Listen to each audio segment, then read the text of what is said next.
Going to learn about worship leading. Everybody say worship leading.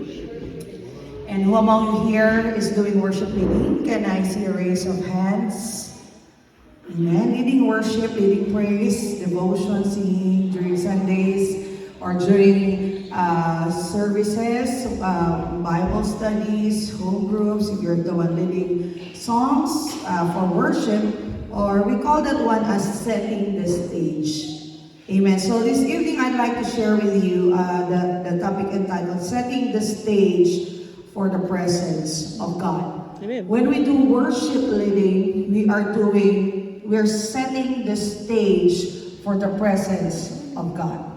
Amen. So I'd like to start off with this foundational scripture found in Isaiah chapter 6 verse 1 to 3. This was what Brother Oski was talking about a while ago. So if you're gonna look at how Isaiah have seen the vision, I've tried grabbing some AI pictures there, looking how in the vision.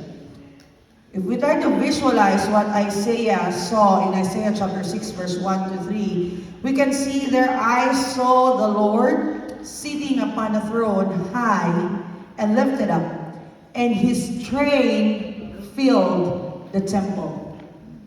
Amen. How among you have tried wearing robes? Especially during winter, we have our winter robes. But the robe that is being described in Isaiah chapter 6 it manifests the glory of God. It's an overflowing train. Like when some of us here, especially the ladies, got married, we have a very long train, right? In our dress, from the door to the front, amen? But the train of the robe of God, what Isaiah saw, it filled the temple. It means the glory of God filled the temple. And we can see there above stood the seraphims, and one cried to another, saying, Holy, holy, holy is the Lord of hosts. The whole earth is full of his glory. Amen. So why do we do worship? Worship is about revealing the holiness and glory of God until everything fades. Isn't it when you do worship, when you come to church and when you start raising your hands, when you start closing your eyes, when you start feeling the presence of God, you will be able to feel what? Peace. Right? Because when the holiness and glory of God is being revealed, everything will fade. That's why worship leading is important. Amen. It's not saying that, worship depends on the worship leader. No, that's not how it is. It is you are just tasked, your role, our role is to set the stage for the presence of God to move. Amen. In Psalms 22 verse 3, it says there, God dwells in our worship. Amen. But thou art holy, O thou that inhabitest the praises of Israel. Remember, when we worship, God manifests his presence. That's why sometimes we can hear visitors say, I felt something when I stepped into this place. Because the presence of God is manifested in the place. It means it is felt in the place. And God inhabits in the praises of his people. Amen. That's why we as humans, we are created to worship him and him alone. Amen. Now, the call to worship in Psalms 100 verse 2 to 4, it says there, serve the Lord with gladness. Let's say gladness. Gladness. Amen. Look at your seatmate and smile at them. Smile with joy. Gladness. Right? Come before his presence with singing. Amen. What else? Enter into his gates with thanksgiving and into his courts with praise.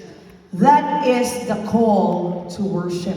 That when we are in the presence of God, amen, in whatever fellowship we are in, whether it's a formal Sunday service, it's a midweek Bible study, it's a home Bible study, we are serving the Lord with gladness.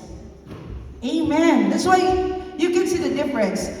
If a worship leader or someone leading a worship or a song is having gladness in his heart, you can feel it, right? You can also feel if the person leading the worship also is carrying something heavy, because the worship is dry and heavy. As worship leaders, what we project is what is the condition of our heart. That's why it's important as worship leaders for us to have the heart of a worship leader. I'm just going to share with you 10. I've taken this one. If you're interested, there's a YouTube link from the teaching of Aaron Bachelor in UPCI Music. It's the 10 Commandments of Worship Leading. So you can search if you want to have an expanded explanation, but I just have taken some notes from his teaching, which I'm going to share with you as the heart of a worship leader. The first thing, or first pillar, or he termed it as commandment as a worship leader, when we lead worship, number one, lead yourself first.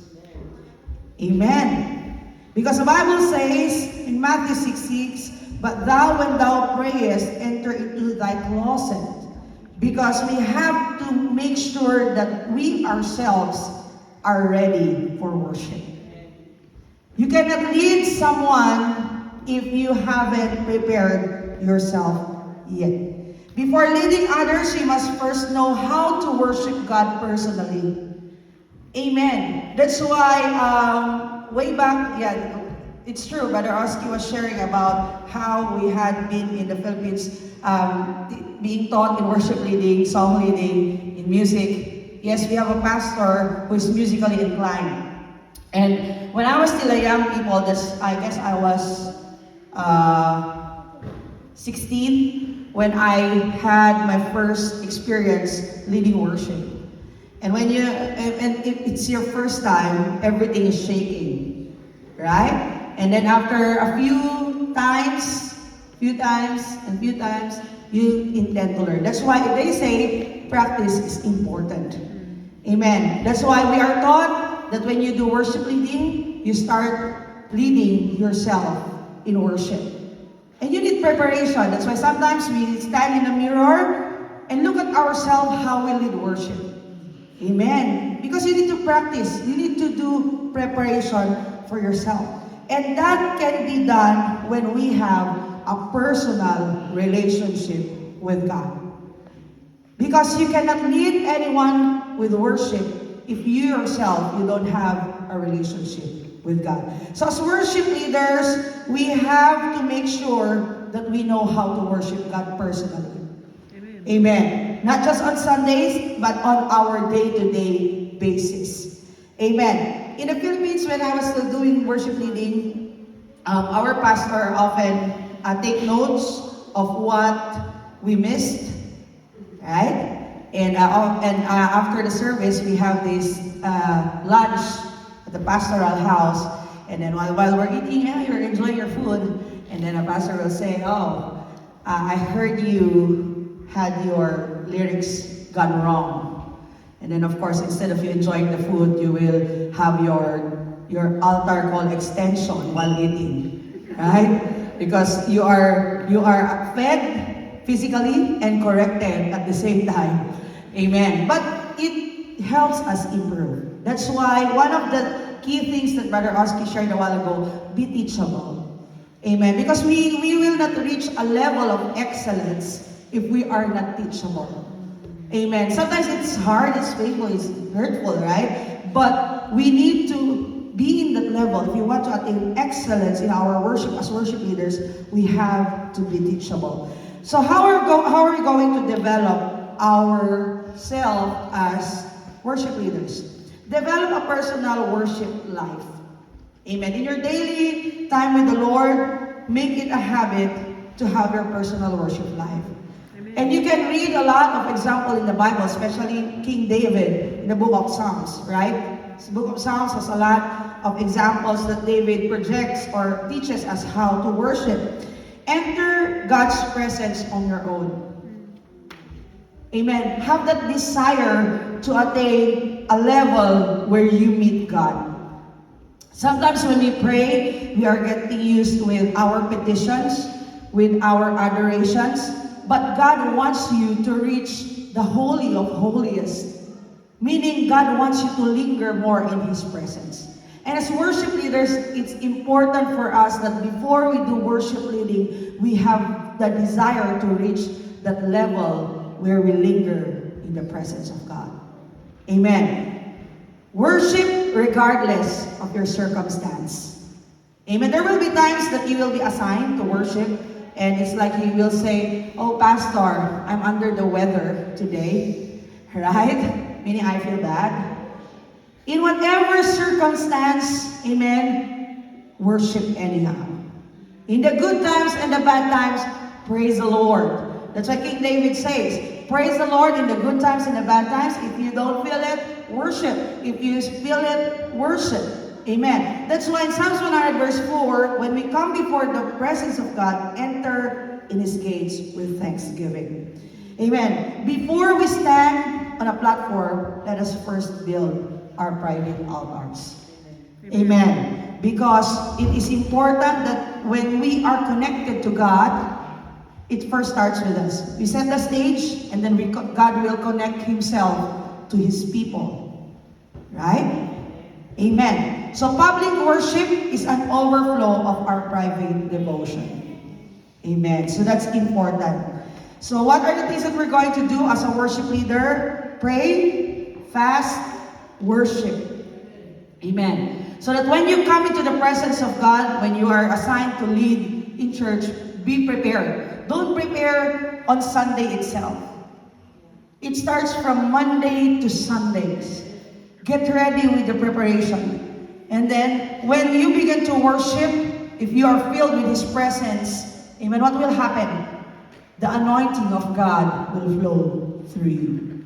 That's why it's important for us to reach the highest level, desire, where you are in your prayer time and you are already lingering in the presence of God. That's the highest level of your prayer.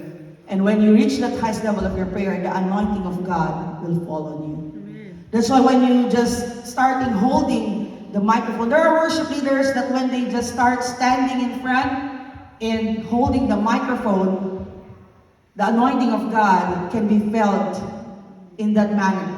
Why? Because the Spirit of God is overflowing in their lives. Amen. That's why it's important that in our public worship is an overflow of our private devotion. As they say, you cannot give what you don't have. That's why in worship leading, we give. Remember that one. Amen. So, the next part is, the second one is, in worship leading is not a talent show. Amen. In 1 Samuel 16:17, it says, "Their man looketh on the outward appearance, but the Lord looketh on the heart." Amen. Worship leading is not about showcasing our vocal ability or musical skill. Amen. But it is yielding the gift to be used for the glory of God. Amen. We're very much, in this church, I find you talented in singing. God has blessed this church with the ministry of singing. Amen. And it's important for us to make sure that when we sing, God gets the glory. Amen. Worship is about God's glory, not our ability. Amen. That's why it's important for us to always remember, Lord, this is not a talent show. Yes, we can do all the curls and all the flows in our voice, right? And oftentimes, some backup singers, they overtake the worship leader, right? Because it's becoming a talent show. If that is the case in a certain worship setup, it's no longer about God, but about self. That's why we have to be very careful. When we let the Lord use us, it should be glorifying God. Amen. Because the danger is that performance shifts focus from God to self. Okay? Instead of focusing it to God, it's attracting attention to self. Remember, anointing transforms hearts. It's not our voice that transforms the heart of the people coming. You have to always remember, when you are leading worship, you are leading people to God. And people who come to church, some are broken. Some are in need of healing. Some are depressed. Some are experiencing anxiety. And when you lead them to worship, God can meet them at that point of worship, at that point of praise. That's why you always remember that when you are leading people to worship, you're leading them where God can meet them. You're breaking something in between. And God is using you to set that stage. Amen. So it's not about our voice. It's not about our vocal capability, my brothers and sisters. Amen. Third is, this is a metaphor. Forget the cabbage heads. Aaron Bachelor, I use this one as an example because cabbage heads means we are distracted. As worship leaders, it can be helped, right? When we see people not responding while we are leading, right? You become conscious, right? If someone is just standing there and having their hands like this, and you're already crying out your voice, and you're already crying in front, and then someone is just staring at you in the face and doing like that, right? That's what you call as cabbage heads. Meaning of it, don't be distracted by unresponsive people. Because might be at that point that they are there, they might be tired, they might be distracted or spiritually closed at that point in time. Because when we lead people to worship, we don't know each and every one, right? Especially if a visitor comes in and they don't know anything about worship. That's why don't be distracted. As a worship leader, forget the cabbage heads. What does the Bible say in Hebrews 12:2? Look unto Jesus, the author and finisher of your faith. There's this technique that is being taught to us when we had this worship leading workshop way back home. When you're worship leading and you are easily distracted, when you look at people in the eye, when you look at the congregation, look over their head. Okay? Because you cannot look down on just this one and then you just lead the worship and looking down. You cannot do that. And if you're distracted, looking straight to the eye, look above their head. Amen. Amen. So that's a tip that we can do. Amen. For you not to be distracted. Do not be distracted by people who are unresponsive. Don't focus on their reactions. Amen. Sometimes we get so sensitive. Oh, might be my voice is wrong. I hit the wrong note. Right? Don't get frustrated with the congregation. Focus on pleasing God, not people. Because when people see you worshiping, it will flow to them. Amen. Our role is not to move people, but to create an atmosphere for God to move. Amen. Remember, not everyone will respond immediately. That's why as a worship leader, make sure that your worship is directed upward. Amen. You should be the one leading worship. You should be showing how to worship. Amen. How to really praise. If you're leading a praise song and if the song is upbeat and fast, you jump, you do it, you run, and so on, right? Because it's an upbeat, it means it's a praise song. Amen? Of course, don't do jumping and running when you're doing a worship song.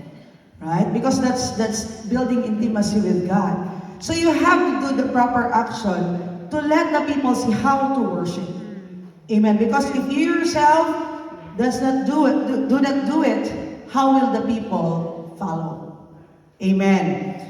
Sometimes it can be helped. Amen? Because I myself have experienced this one. We get irritated when people are unresponsive, right? And what are we going to say? We're going to say, come on, church, you can do better than that. Don't use those lines.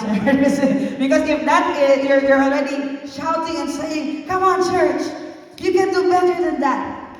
It's showing your frustration because they are unresponsive. Amen. You have to understand people come to church carrying something of different baggages. Amen. And that's why your focus should be upward. Your focus is on the Lord. Because what they see in you, they will do it. Amen. They will feel it, my brothers and sisters. Fourth, important, this is very important, memorize your lyrics. Amen. Let's all say, memorize your lyrics. Memorize your lyrics. Amen. Preparation matters, my brothers and sisters. Amen. Know the lyrics by heart. So how are you going to do that one? I know there are a lot of contemporary songs now. There are new songs available, and there are also the old songs. Well, as they say, nothing beats an old gospel music, right?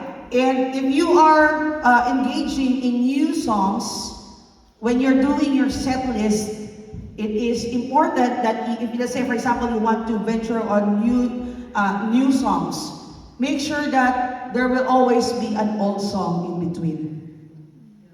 Amen. Because when you're leading the congregation, they should be able to sing the song with you. Not just reading the slides or the PowerPoint presentation in front. Because it should lead them to worship. And you as the worship leader, you should internalize the lyrics of your song. Amen. Personalize it. Amen. Like for example, the song, Holy Spirit, you are welcome here. When you internalize that one, you are welcome. Make sure that your heart is welcoming the presence of God. Amen. And you have to make sure that you know the right lyrics. Because otherwise, it will have another meaning if you sing the wrong lyrics. Amen. Internalize the message of the song. Amen. Avoid over-dependence on screens. I know if you are using printed lyrics or you're using your phone here, or for big churches, they have a monitor screen at the back. Amen. It's important for us to know the lyrics because that will free us, give us the freedom to worship God alone and not be distracted with the lyrics. And how are you going to do that one? Sing the song every day. Remember, you're the ones who have chosen your lineup. It's that pastor who will say, okay, Sister Philippa, these are the songs that you're going to sing on Sunday. Memorize it. No. It's you who have prayed for the song. It's you who have created your lineups. So it's our responsibility to memorize our lyrics. And make sure that when we memorize our lyrics, we will be able to have a connection more deeply and we can lead more freely. Amen. Number 5, you cannot force a move of God. As worship leaders, this is from Brother Huffy. You know, Brother Huffy, he is the UPCI music head. And one of his lessons is he's saying that as worship leaders, we cannot force a move of God. Amen. That's why in Zechariah 4:6 it says, they're not by might nor by power, but by the Spirit of God. We cannot manipulate God's presence. Amen. No amount of key changes or musical tricks can force revival. Let's remember that. Amen. We need to learn how to flow with the Spirit of God. Amen. And we can do that one when we surrender to Him. That's why there are times that even if you have prepared like 3 songs for worship, 2 songs for praise, and there are instances that when you are leading worship, just that one song, repeated often, and then the presence of God move in the midst. Just let the presence of God move. Don't have that thinking, I need to finish my set list. No. If the presence of God move in the midst of His people, let God move in the midst of His people. If you feel, because you can feel it when as worship leader, you're the first one who can feel the presence of God. That's why sometimes worship leader leave their microphones and be filled with the presence of God in front already. And then the people follows. Because when God moves, let Him move. Amen? Amen. So, that's the fifth one. I'm just fast-tracking this one, and don't worry, we'll be giving you a copy of the lessons that we had prepared. Amen. Number 6, if you're happy, show it. Amen. So, as worship leaders, smile. Say to your neighbor, smile. Amen. If you're singing a song, I thank God, and your face is not, it doesn't look like thanking God, that's terrible. Right? They're singing, wandering into the night, I thank God. Right? It should show, right, that you're thanking God. So if you're happy, show it. The Bible says in Nehemiah 8 verse 10, the joy of the Lord is your strength. Smile naturally. Don't force it. Amen. That's why we need to pray. That's why you need to pray more. When you stand up behind this pulpit, you are standing on a holy ground. Amen. That's why when you're standing on a holy ground, you will feel the joy of the Holy Ghost when you lead. That's why you smile naturally, right? If you're leading praise, let's say you're singing, celebrate, Jesus, celebrate, right? He is risen. Your face should be showing it, okay? Otherwise, it will be terrible if you say, He is risen, and then you're just looking at the floor, or looking up, or looking at the side, and your face doesn't show it. You're not happy showing that God has risen. You have to understand the lyrics of the song. Amen. Because your face projects it. Amen. Our expression sets the atmosphere. It's important. Amen. Smile naturally. Show joy in worship. Let your face reflect your heart. And remember, joy is contagious. Let's say joy is contagious. Right? Isn't it if we're talking about something and everyone is laughing and everyone will be laughing already and everyone, it will become contagious. Amen. So people respond, remember this, as worship leaders, people respond to authenticity. What does it mean? When you are real. People just want real people. We cannot fake joy. Amen. We cannot fake joy. Amen. So our facial expression communicates joy, peace, and confidence. Remember, people respond to what they see before what they hear.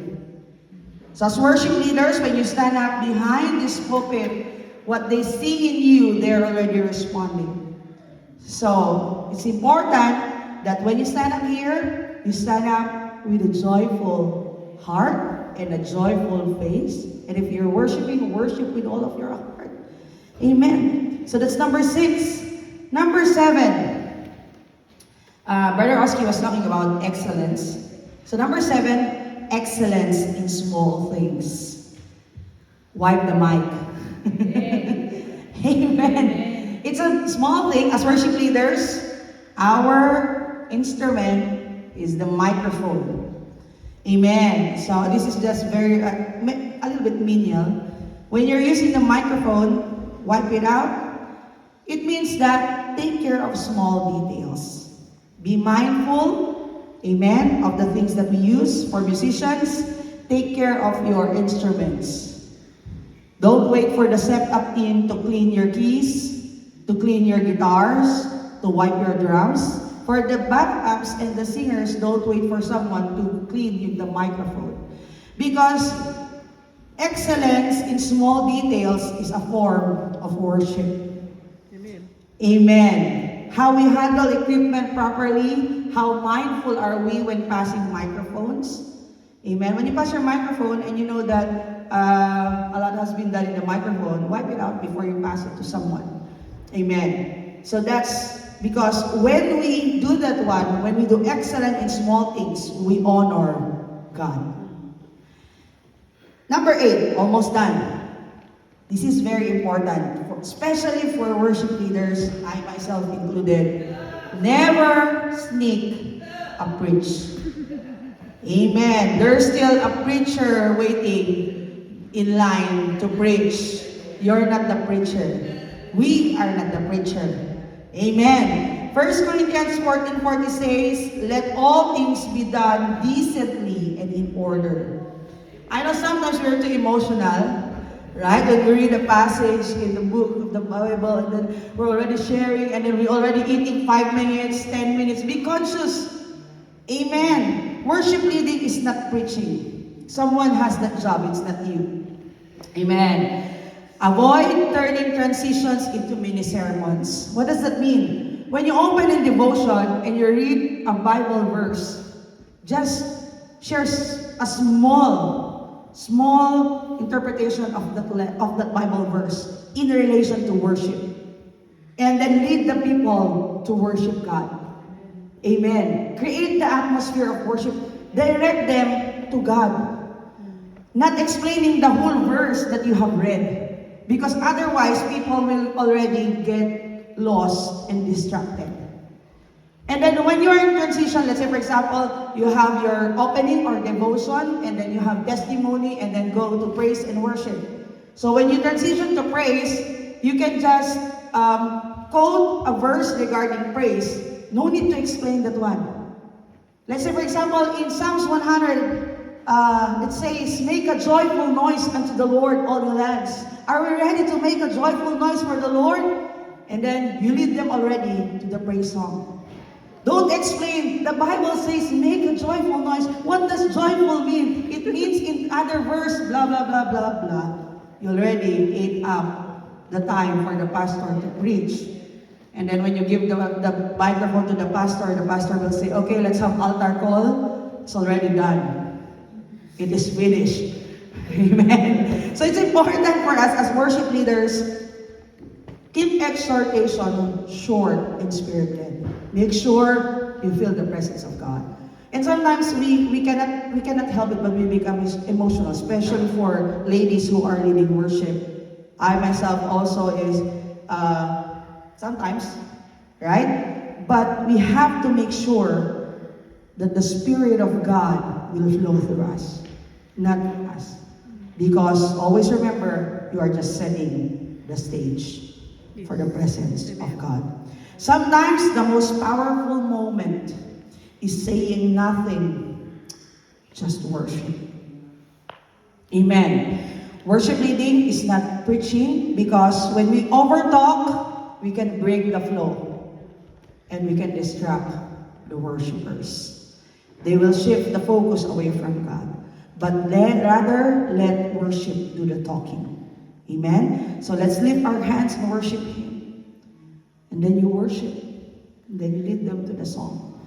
That's why sometimes when we lead them to the song, amen, they can already feel the presence of God.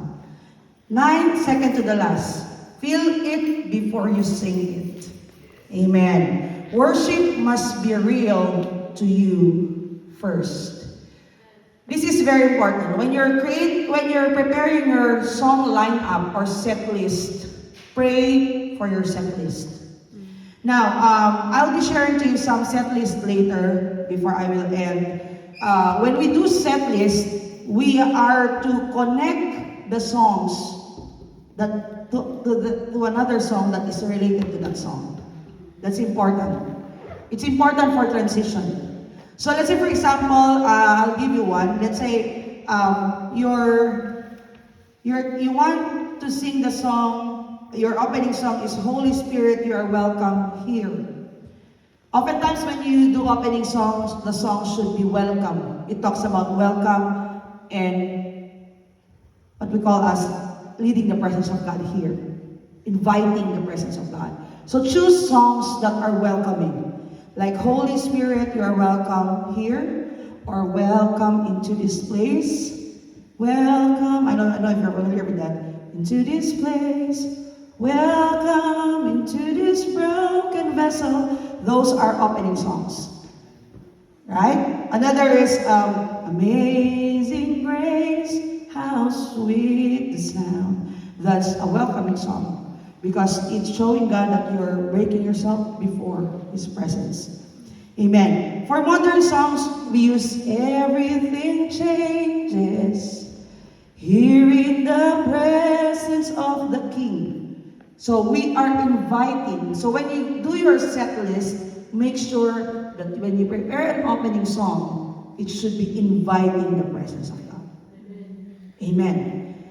And then the next stage is the praise song. What is connected with Holy Spirit, you're welcome here. So, Holy Spirit, you're welcome here is talking about the goodness of God, about Him. Right? Come flood this place and fill the atmosphere. Your glory, what? God is what my heart longs for. Right? And then you can sing the song like I know you're familiar with Your Good, the new song of Pentecostal of Sydney. Jesus, you're good. You've been so good to me. We lift our hands to give You the glory. So you can do that one as a praise. Because it's a line, you're good. If you're gonna read the lyrics of You're Good, it starts with, I was broken, but not forsaken. Connected with Holy Spirit, you're welcome here. And then from there, you are now going to prepare your worship song. So since you're talking about how good God is, you can do my God, how great You are. How great, how great. So as you can see, there is a relationship between those songs. From opening to praise to worship. And it's important that you can do mashup of just chorus of two songs. Not necessarily you're going to sing the whole song. Sometimes you can do mixture of two songs. Like for example, let's say, my God, how great You are, how great You are. And then you pair it with great are You, Lord. And all the earth will shout Your praise. My heart and the songs will sing, great are You, Lord. So it's all worship. Amen. So that's part of our number 9. I'm almost done. Feel it before you sing it. Amen. Pray through the songs. Choose songs that speaks to your spirit. It should first touch you before it can touch others. Practice until the message becomes personal. And last one is, it's all about Him. As worship leaders, it's all about Jesus. In John 4:23, the Father seeketh such to worship Him and worship Him in spirit and in truth. Amen. It's all about Jesus. Amen. We might have our own agenda sometimes, but make sure that the ultimate goal of worship is to exalt Him and Him alone. Because when we lead people to worship, when it's truly about Him, His presence will transform lives. Amen. When Jesus is the focus, His presence follows. And I'd like to have this last part on song flow. So those are the 10. Those are the 10. I just like to drop on the song flow. When you're preparing your set list, I've taken this one from Court Chavez. When you're doing your worship set, you're taking people to a journey. So that's why I've shown you I've given an example a while ago. Start with either you do a praise first, you drive the energy, engagement, you connect, and build intimacy. So that's worship. Or either you do an opening song to prepare their hearts, just like when you do gardening, you blow first, right? So that the soil will be prepared for the Word of God. And then after that one, praise, break it, and then after that, worship. So those are 2 examples of flow. You can start with praise, and then worship, or you can start with opening song, praise, then worship. Amen. So, fast song, mid song, and slow song. And the last one is we have to remember we are not the source. We are just the atmosphere setter. Amen. And to end off this one, we're just setting the stage. And one another important matter that we need to always remember also is our discernment in worship. Amen. Mature leader knows when to repeat. When you're sensitive, sometimes just one song. There was this youth camp way back in the Philippines. The song leader just sing one song, and the song is "God is so good to me," and it became a revival. Just that song, "God is so good to me." Amen. That's why that is a product when the worship leader is, amen, totally immersed in the presence of God. We don't need much songs when we lead worship, my brothers and sisters. It's just our heart that is ready to be filled with the presence of God as we lead people to worship. I'll end with this line. It says, a worship leader is first a worshiper. When you lead yourself into His presence, you can lead others there. Amen. It's not about our talent. It's not about attention. It's not about performance.